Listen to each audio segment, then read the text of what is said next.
৫৮ দিনের নিষেধাজ্ঞা শেষে আজ মধ্যরাত থেকে নদী সাগরে মাছ ধরা শুরু হবে। দর্শক, আমরা আরো খবর জানবো। পটুয়াখালী থেকে যুক্ত হয়েছেন সহকর্মী MK রানা। রানা, জেলেদের প্রস্তুতি কেমন দেখছেন, জানাবেন।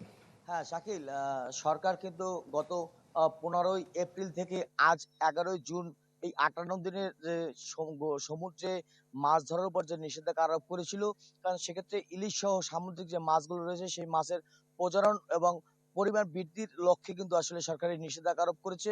এই 58 দিন কিন্তু জেলেদের দেখেছি, জেলেরা কিন্তু আসলে বিভিন্ন ঘাটে নৌকা বা তাদের যে বড় ট্রলার রয়েছে, সমুদ্রগামী যে ট্রলার রয়েছে সেগুলো কিন্তু মেরামত এবং তাদের যে জাল রয়েছে সেগুলি মেরামতে তারা ব্যস্ত সময় পার করেছেন। হয়তো আজ মধ্যরাত থেকেই তারা সমুদ্র পথে তারা আসলে হয়তো 2 থেকে 3 দিন সমুদ্র পথে তারা পাড়ি দিয়ে গভীর সমুদ্রে গিয়ে তারা মাছ আহরণ করবেন। হয়তো পরবর্তীতে বাজারে হয়তো সমুদ্রের মাছের যে পরিমাণ সেটি বৃদ্ধি পাবে, হয়তো সমুদ্রের মাছের দাম কিছুটা কমতে পারে।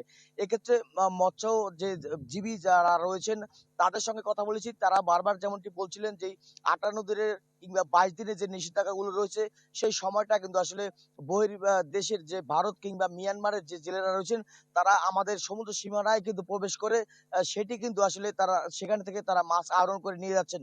ফলে সরকার যে আসলে যে আশায় এই 58 দিন কিংবা 22 দিনের যে নিষেধাজ্ঞা আরোপ করছে বিভিন্ন সময়, সেটি কিন্তু আসলে বাস্তবতার সাথে সেটি কোনোভাবে মিলছে না। ফলে পরবর্তীতে যে জেলেরা রয়েছে তারা সমুদ্রে গিয়ে তাদের পর্যাপ্ত মাছ পাচ্ছেন না।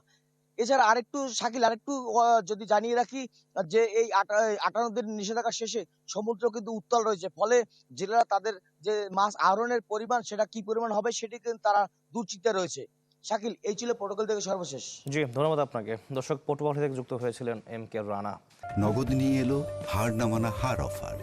সর্বনিম্ন 10,000 টাকা রেমিটেন্স নগদে পাঠালে থাকছে স্বর্ণের হার জেতার সুযোগ।